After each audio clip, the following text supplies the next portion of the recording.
नमस्ते। हम आप सबके छोट भाई सिंगर अजय दीवाना। हम बता दें कि आप सबके बीच एक गाना प्रस्तुत करने वाले हैं देवी गीत। कि लागल बलल सामन में सपना पुराई दा माई हऊ बेटा पे नजर घुमाई दा माई हऊ बेटा पे नजर घुमाई दा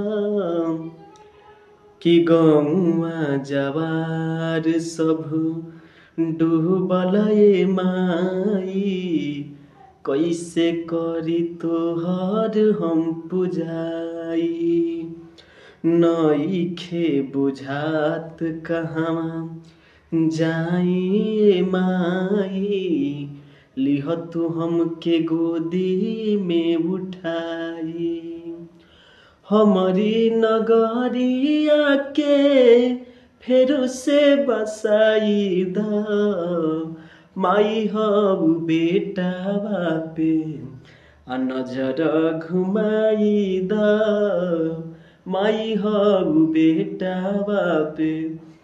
नमस्ते।